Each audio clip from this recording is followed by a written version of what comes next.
Welcome back to another Take the Lead podcast. I am your host, Tere Chantel. I'm looking forward to this bag talk session right now. Okay, Tere Tatiana, Queen, you are a serial entrepreneur, but I want you to tell it like it is. Let us know everything that you got going on, Queen. Oh my God, I have tons of things. Like I said before, I'm on my way to take my daughter on a field trip, but at the same time, I'm running 4 businesses, raising 2 puppies, Elvis and Presley. So I got too much going on right now. Wow. Trying to put together a seminar, trying to teach people how to get into trucking without even having a CDL. I'm just trying to give back and save the world. Save the world, honestly. You a whole superwoman out here. Where's your cape? Why you not wearing your Girl, cape today? I had to put her up so it doesn't get caught up in the ski trips and stuff. I know that's right. How are you balancing, especially being a mother and 4 legacies, 4 companies? Yes.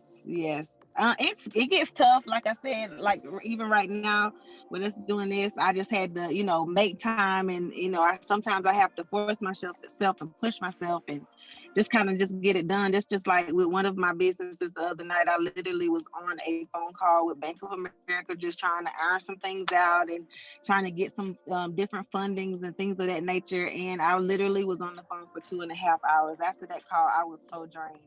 But like I said, it's a passion of mine. It's something that I love doing, and so I'm not gonna complain. I'm just grateful for just God gracing me with the blessings that He has, and I'm just gonna do my best to try to juggle them. I have read that you found this whole situation with quarantine, COVID-19 as a blessing in disguise. How was it a blessing in Yes. disguise for you? Well, before COVID, I actually was a government contractor. I was stationed in Afghanistan for a few years. So I've actually been government contracting since 2009, off and on. And so during this particular time, I came home for an R&R or a vacation, and maybe 2 days after I got back, the whole entire world shut down and pretty much all hell broke loose with COVID. And so I just kind of took that time and energy to kind of just focus on my own businesses, because I have my Label Blue brand, which includes Label Blue Collections, which is my boutique, which I just recently signed for a storefront in Atlanta.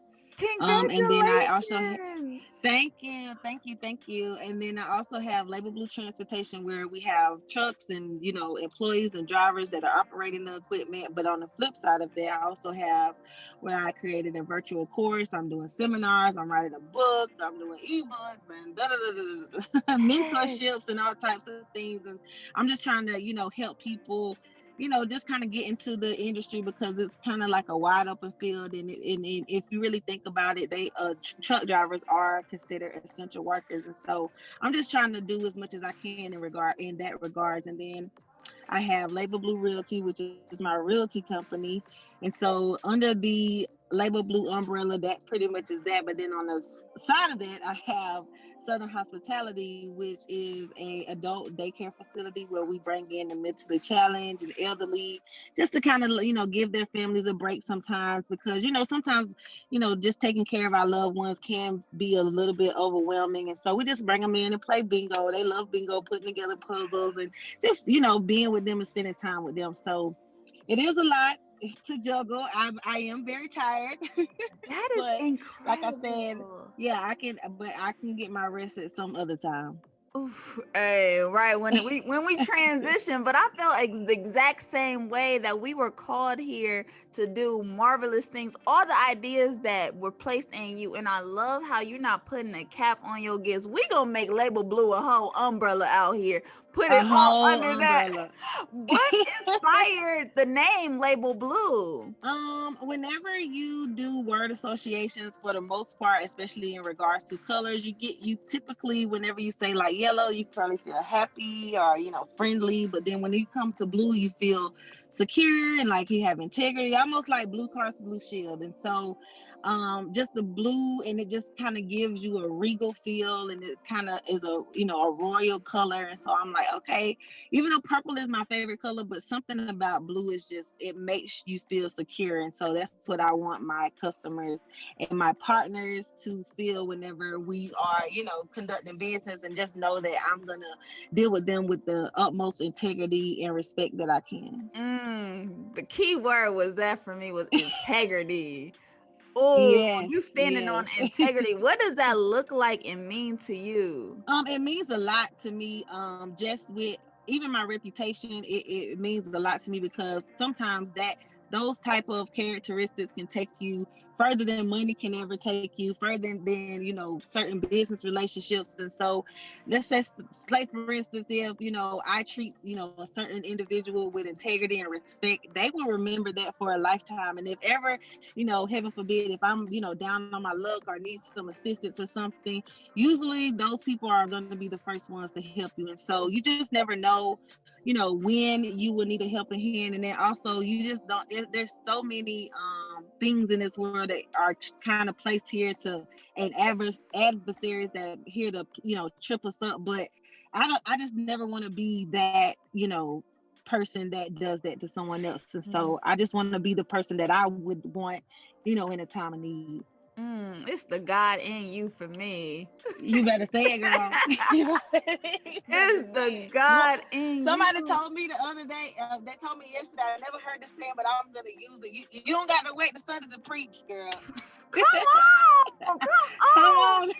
Hey, you taking us there. Just the process in your journey, how you are helping Black women, how you are helping other people, creating all these avenues like courses, ebooks.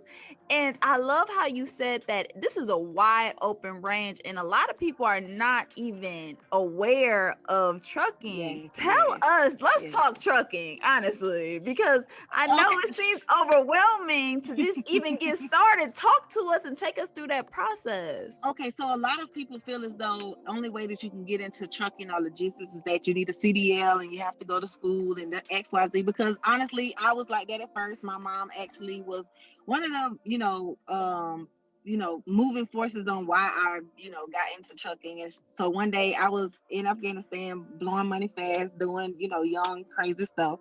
And she was like, hey, I think you should get into trucking. You should get a truck because, you know, we have one, her and her husband, they have a trucking company. But I was like, you know, I don't want to do that. I'm a girly girl. I don't really want to do that. And so from there, I just started kind of doing more research and kind of delving into it. And I'm like, okay, well, I don't necessarily have to have a CDL to get into trucking. I can just buy the equipment. And so that's what I did.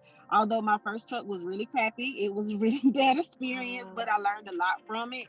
And so that's pretty much how I got into it and started, you know.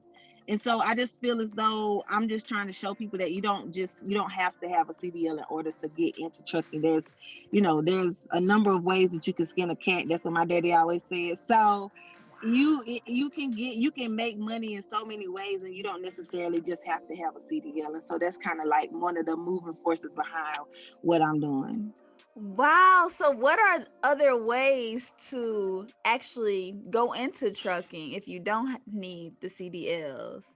You can go into brokering, or you can be an owner like me. We just own the equipment, and then we have drivers, they operate it, and then we're pretty much just like the owners of it. We deal with the companies that we contract under, and we just build a relationship that way. And then, like I mentioned, you can be a freight broker.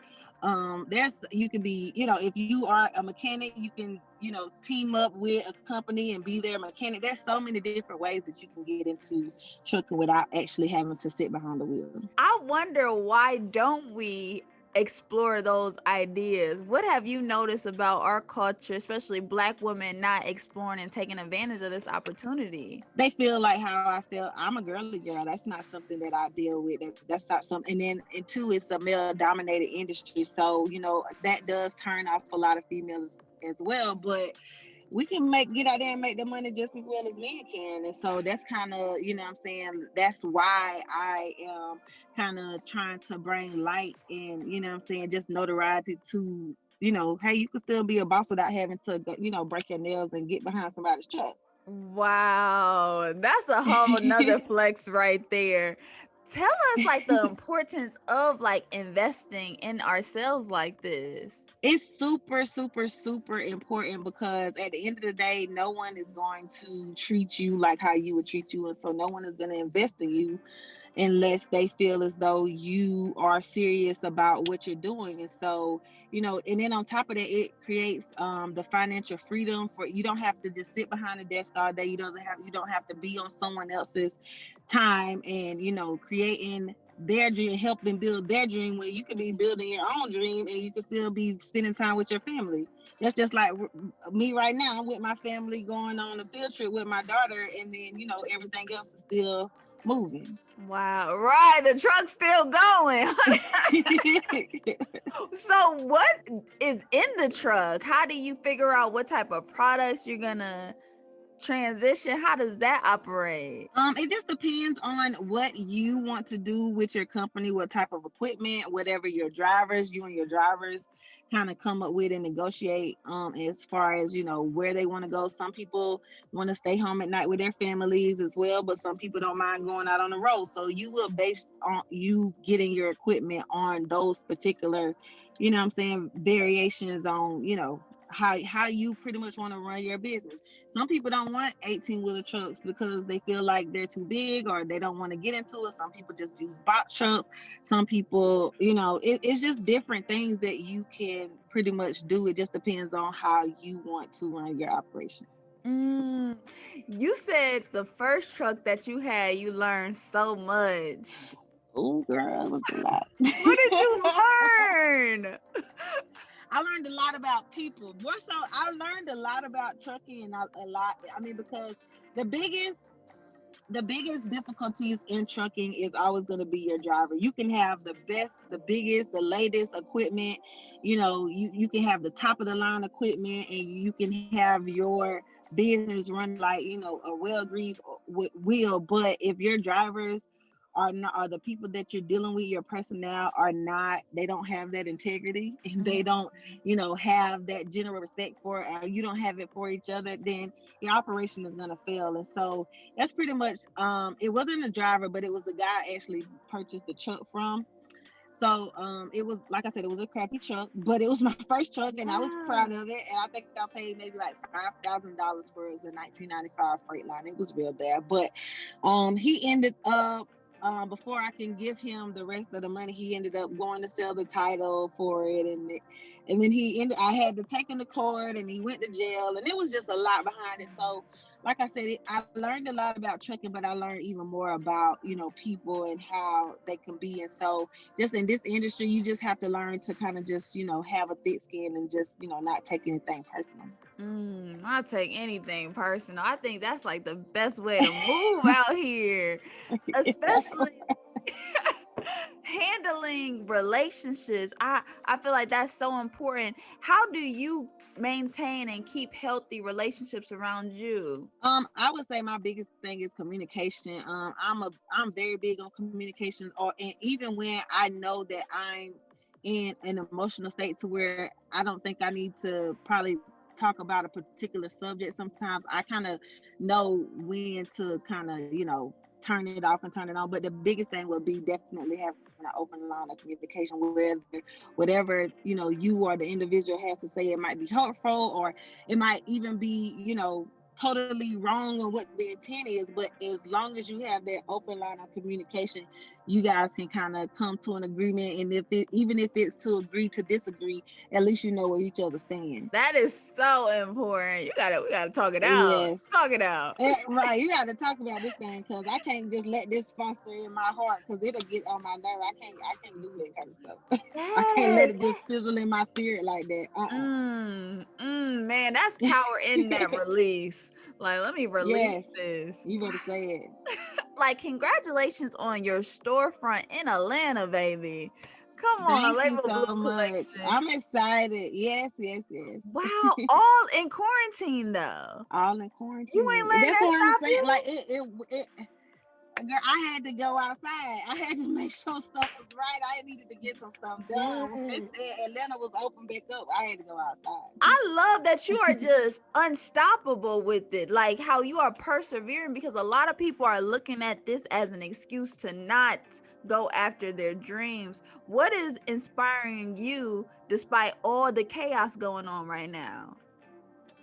I think a lot of the time that I was in Afghanistan and kind of just, I was kind of formulating my plans, and it just gave me the bigger drive. And so, I couldn't do as much as I wanted to there. And so as soon as I got the chance to kind of, just kind of get my bearings about myself and just, get back, on this side of the ocean, then I was like, I'm going to make the most of this time. I'm going to, if I could, like I said, if I could be on someone else's time, 7 days a week, 12 hours a day, I can definitely do that for myself to build my own dreams and to make sure that I'm, my family and I are financially secure and have that financial freedom. And so that's kind of just where that came from. I just pretty much took all of the elements and all of the lessons that I learned from there and just applied it to my stuff here.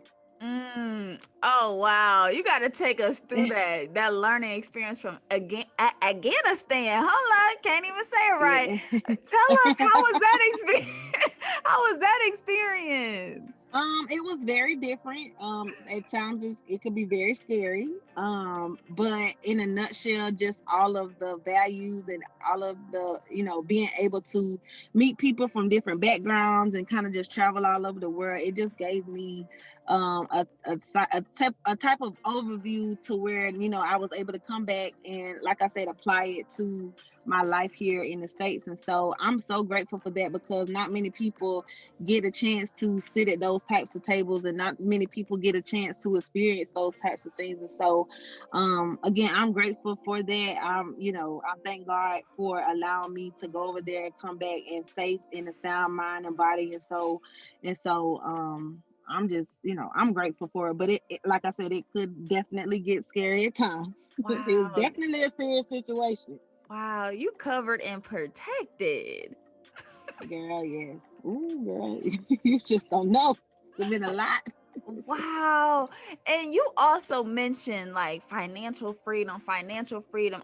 I think we should all inspire to have that type of freedom in our lives. What does that Right. look like for you? For me, just the freedom to sometimes, when I might, work a little later than usual, I can have the opportunity to, at least, I'm probably still going to be working from my bed, but at least I'm on my phone. I can just kind of chill out and just kind of like unload and take some time. But then, eventually I know I have to get up, people start calling and XYZ. But even if I just want to go somewhere for the weekend, and I can just turn my phone off and just chill out, you know what I'm saying? So it just allow, and then on top of that, I don't have to be just in a box. I don't have to just, focus on one industry. Like I said, we have 4 different companies, and so I can pretty much do what I want to do when I want to do it, and it still be productive. Come on, productive. For those for those that are inspiring to get into trucking, what are some advice you can give to those that are trying to build and scale it into a large capacity? For one, they can definitely buy my course. They can also come to my Yes. seminars. I am working now, because it's going to be my very, very first seminar, February the 27th. Let's Talk Trucking Seminar in Statesboro. But I am working to make it virtually, and so that everyone anywhere can have access to it. But not only am I going to be there just pretty much telling them how to, for those to, be introduced into it, just the pretty much the foundation, the things that they need to start a trucking business. But I also have, very, very informative and powerful in knowing guest speakers that are going to be there as well, and that's going to tell them about safety and driver retention and just everything. And then we even going to throw in a different aspect to kind of help people grow. Pretty much grow their personal and their business credit, as well as business funding. So it's kind of like an all-in-one seminar, to where I just wanted to make it like a one-stop shop. I wanted to kind of pump as much information that I could, and then also it's going to be a great networking event as well. So I'm excited about that. But I definitely think that they should, if they, just kind of do their research, and then, if they have any questions, I also offer consultations as well. So if somebody out there, they want to, get a little bit more information and a little bit more personable with trucking, they're more than welcome to reach out to me. I always try to, respond to my inboxes and my emails. And I just want to do as much as I can, like I said, just to kind of give back and help others to, have that financial freedom. Wow, we appreciate you so much. Where can we find you and keep up with you? You guys can actually find me on Instagram at I am Tere, Tere Tatiana, and from there you can find my Label Blue collection sites, my Label Blue transportation, Let's Talk Trucking seminar. All of the information that you need to know about me will actually be there, and yeah, you can just pretty much go from there. Oh my goodness, before we close, can you please just give us some wisdom on balancing our peace? Because you're just making it look too easy over there. Oh, no, it's that sometimes balancing your piece could be hard. What we try to make it hard, but if you get the signs and you have those little voices in your head, which is pretty much God telling you, He might be in your voice. You hear yourself. He's not gonna come down and with the lightning bolt and saying, "Oh, heart, God." He's not gonna sound like, he's gonna sound like you and your voice, so that where you can understand it. So I would say just listen to those voices, look for those signs, and whenever something is disturbing your peace, whether it be your family member, whether it be outside forces, whatever it is, just cut it off, even if it's just for a few minutes or a few hours or maybe a couple of days or maybe indefinitely, whatever it is. Make sure you protect your peace, because if you don't, then there's no way for you to be able to progress in any way, spiritually, emotionally, financially, in any way. So yeah, just listen to your inner you. That is powerful. Your inner you. It would not steer you in the wrong direction. Period. It's never gonna do it. I appreciate your time. Tell the family I say what's up. I appreciate you so much, Queen. Thank you. Thank you so much for having me. Yes, thank you, listeners, for tapping in, tuning into another podcast episode. We will see you at the top.